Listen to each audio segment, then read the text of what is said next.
pada surah Az-Zariyat.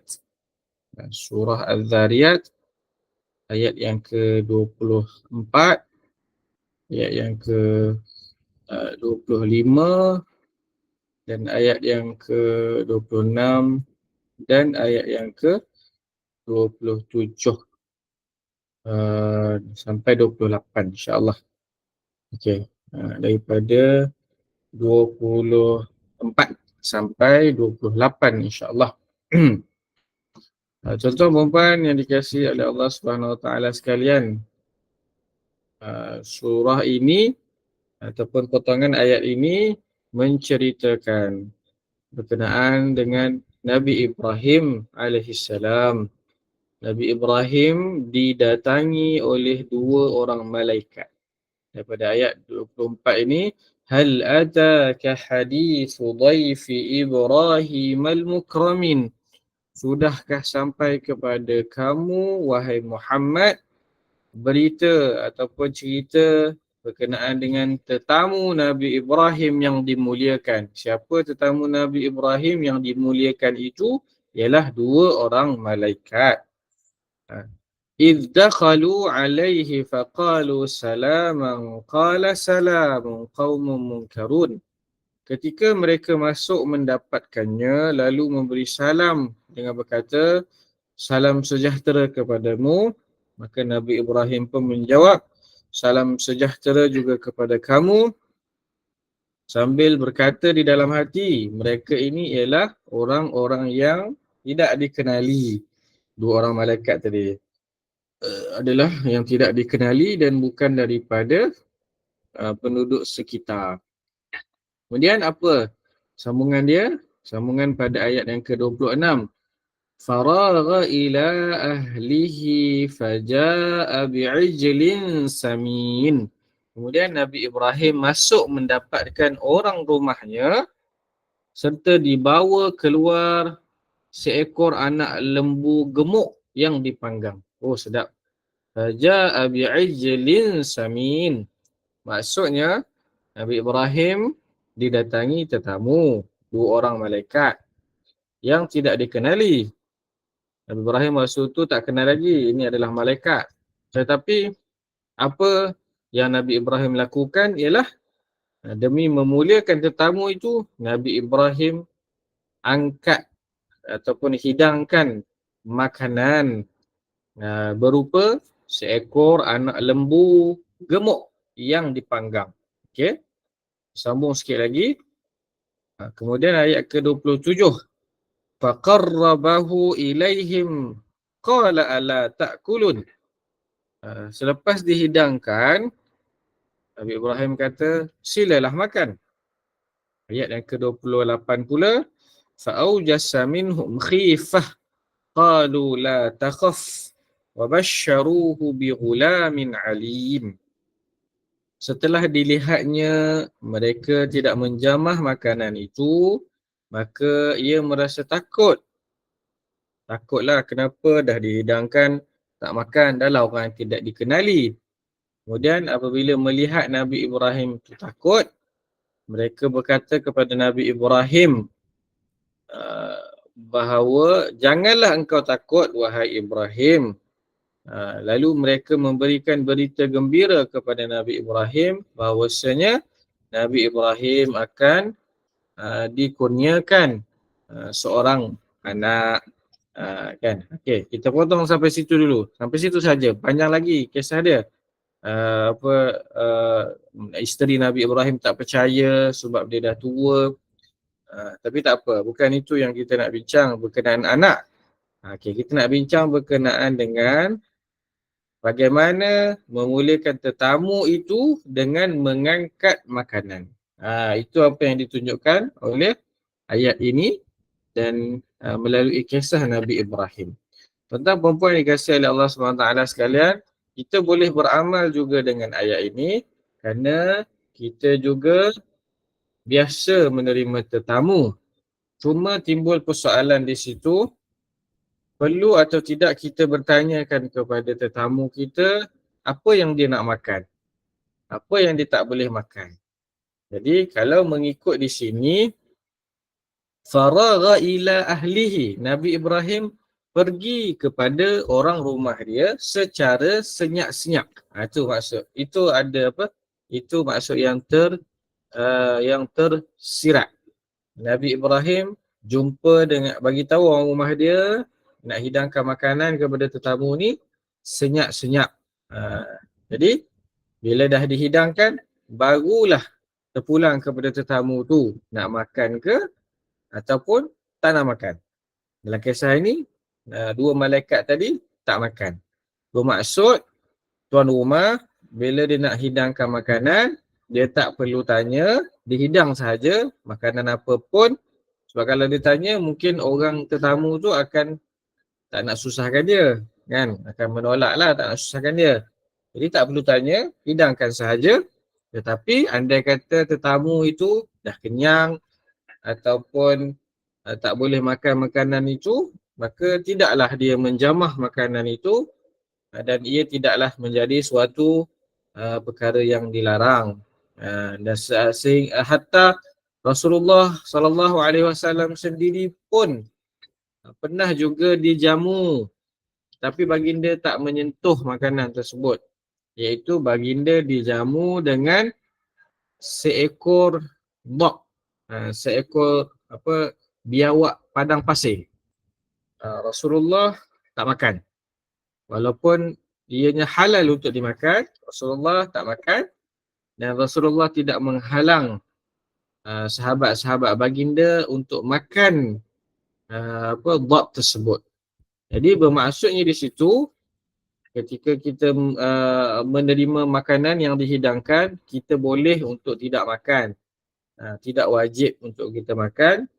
Kita tak makan kerana kita dah kenyang ataupun kerana kita tak boleh makan makanan tersebut. Kedua-duanya ada dicatatkan di dalam agama kita. Baik.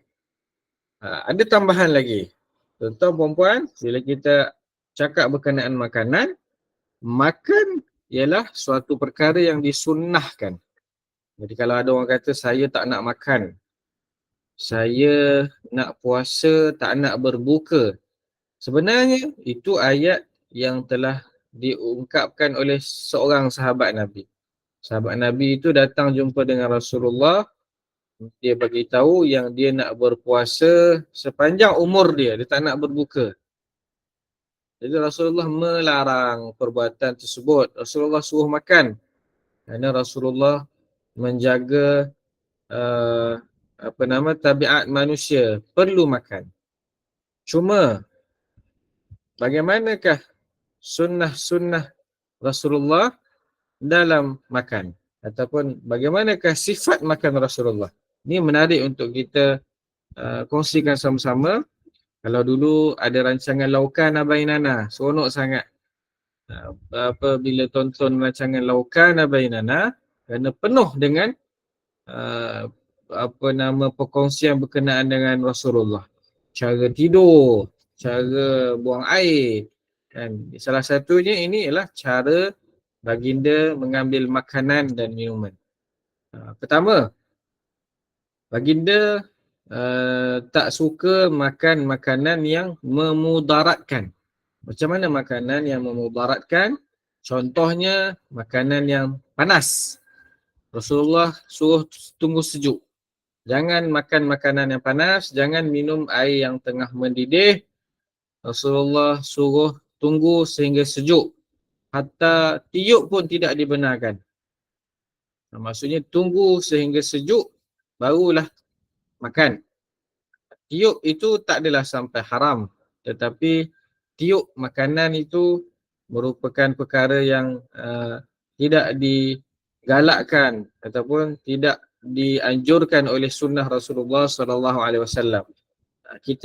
Kalau kita makan dengan sudu kan, kita angkat, kita biar dulu sesudu makanan kita tu beberapa saat. Kita sampai nampak dia dah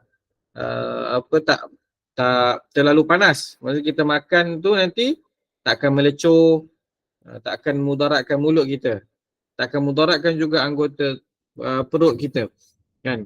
barulah kita makan. Itu antara perkara yang Rasulullah menjadi sunnah dalam pengambilan makanan baginda. Baginda tak bagi makan makanan yang terlalu panas. Dan kalau kita boleh kaitkan juga makanan yang mudarat ini, zaman sekarang orang suka makan makanan yang terlalu pedas. Sampai boleh request nak pedas lagi. Kan? Kalau ambil kira sunnah Rasulullah tadi, makanan yang terlalu pedas boleh memudaratkan, ianya dilarang oleh Rasulullah sallallahu alaihi wasallam. Makan sekadarnya sahajalah, yang tidak memudaratkan. Ya. Apa lagi makanan yang memudaratkan ialah makan yang terlalu banyak. Ada kalau trend orang TikTok ke mana-mana sekarang kan, dia mukbang, dia buat makanan penuh depan dia dan dia makan. Orang kecil je kan tapi dia makan. Kita kata ni makanan ni untuk 5 orang ni. Tapi dia telan semua seorang-seorang dia. Kan? Perkara itu dilarang juga dalam sunnah Rasulullah sallallahu alaihi wasallam. Dan kata ulama, banyak makan membawa kepada banyak minum. Manakala banyak minum pula membawa kepada banyak tidur. Dan akhirnya membawa kepada tidak bertenaga. Daripada makan je.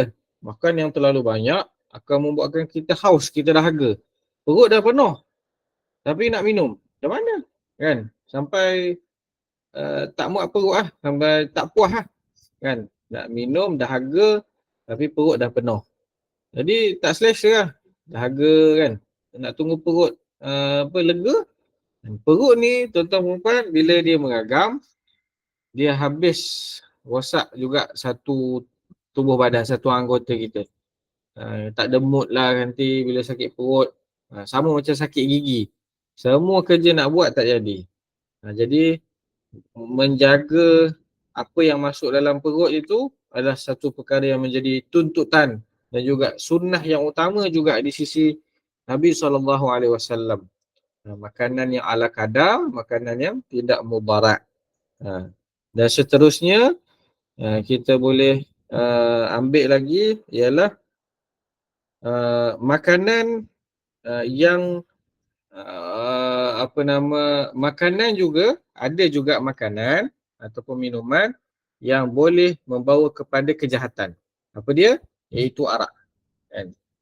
Jadi bila orang yang minum arak tu, kita tengok banyak kes yang dia dalam minum arak, dia mabuk, kemudian dia bawa kenderaan, dia mengakibatkan kematian, dia mengakibatkan kemalangan. Ya. Dengan hanya memasukkan air arak itu dalam tubuh badan kita. Jadi sebenarnya memasukkan sesuatu makanan dalam mulut kita dan minuman itu adalah merupakan satu perkara yang ada ajaran dia dalam agama kita. Kan? Ada makanan yang halal, ada makanan yang haram. Dan ada juga makanan yang mutasyabihat, yang tak pasti dia tu halal ke haram. Kalau yang halal jelas, yang haram pun jelas, mutasyabihat ni dia tak pasti. Jadi kena hati-hati dengan apa yang kita masukkan dalam tubuh badan kita. Dan bagaimana pula kalau makan sambil buat kerja lain? Makan dekat meja makan, tapi dalam masa sama buka TV. Sambil tengok TV. Ataupun sambil tengok telefon. Kan? Boleh tak boleh? Kita ambil kisah daripada Nabi Yusuf AS dengan Zulaikha. Zulaikha ni kita sedia maklum cerita dia. Zulaikha ni dia berkenan sangat kepada hamba dia ni, Nabi Yusuf. Berkenan sangat-sangat lah. Dia sampai dia tak boleh buat benda lain lah. Dia memang berkenan sangat dekat Nabi Yusuf kerana ketampanan Nabi Yusuf. Jadi pada kawan-kawan Zulaikha ni mengejeklah kepada Zulaikha kerana apalah suka kepada hamba sendiri kan. Maka Zulaikha pun buat satu perangkap. Zulaikha jemput kawan-kawan dia datang makan. Ni makan datang makan dan diberikan pisau. Diberikan pisau dan waktu tu kalau mengikut sebahagian riwayat adalah diberikan buah apple dan pisau. Jadi guna pisau untuk makan apple tu, untuk koyak kan. Okey. Jadi ketika pisau berada di tangan semua orang, Zulaikha panggil Nabi Yusuf masuk. Yusuf masuk. Lebih kurang macam tu lah. Panggil hamba kan. Nabi Yusuf pun masuk sebab takut. Nabi Yusuf tak sangka pula yang rupanya majikan dia panggil tu kerana nak mempertontonkan kepada kawan-kawan majikan dia tu. Bila Nabi Yusuf keluar sahaja dengan ketampanan yang sangat luar biasa itu, maka orang yang tengah makan tu, sahabat-sahabat kawan-kawan Zulaikha yang tengah makan tu, mula memotong daripada potong buah apple, potong jari masing-masing. Sebab apa? Terpesona dengan ketampanan wajah Nabi Yusuf. Jadi sama juga apabila kita makan, bila kita buat kerja lain itu boleh membuatkan kita hilang fokus dan makanan tu boleh tumpah, makanan tu macam-macam lah boleh jadi kepada makanan itu kerana kita buat kerja sambil makan, dan ianya perkara yang dilarang oleh sunnah Rasulullah sallallahu alaihi wasallam. Dan kita tutup dengan ni lah, memberi makan pahala dia sangat luar biasa. Biasa kita dengar memberi orang minum, betul. Memberi orang minum, betul. Pahala sangat luar biasa. Memberi makan juga pahala sangat luar biasa. Kalau kita beri makan orang yang berpuasa pula tu, kita dapat pula pahala orang yang berpuasa itu tanpa kurangkan pahala dia sedikit pun. Dia dapat pahala, kita yang bagi dia makan pun dapat pahala. Dan memberi orang makan ini termasuk dalam perkara yang boleh membuatkan orang teringat-ingat dengan kita. Kan? Sebab tu kalau kita patah balik kepada kisah Nabi Ibrahim ni, Nabi Ibrahim menghidangkan makanan kepada tetamu. Itu merupakan satu format ataupun satu acara wajib apabila ada tetamu, hidangkan makanan. Kerana dia adalah salah satu bentuk memuliakan tetamu, dan yang kedua adalah dia membuatkan orang teringat-ingat dengan kita. Saya bagi contoh mudah je. Kan? Kita kalau dalam ni mungkin ramai ibu-ibu lah kan, ibu-ibu, ayah-ayah kan. Cuba tengok bila kita beri makan kepada anak kita. Kan? Anak-anak kita tu bukan tak boleh cari makan tu dekat kedai, dekat luar. Dia ke mana pun dia nak juga makan makanan yang mak dia masak, yang ayah dia buat. Sebab dia teringat-ingat yang mak dia bagi dia makan daripada kecil. Apatah lagi suap dia pula kan. Sebab tu anak-anak kecil ni antara perkara yang sunnah dilakukan kepada anak kecil adalah selalu cium mereka dan suap mereka makan dan mengusap ubun-ubun kepala mereka. Dengan cara itu membuatkan mereka akan taat, patuh kepada orang tua dan kasih kepada orang tua mereka, teringat-ingat kepada orang tua mereka dengan melalui makan. Sebab itulah apabila mak-mak ni kan, dia punya seronok bagi makan kepada anak-anak dia tu, dia sanggup simpan makanan itu mata-mata nak bagi anak dia makan.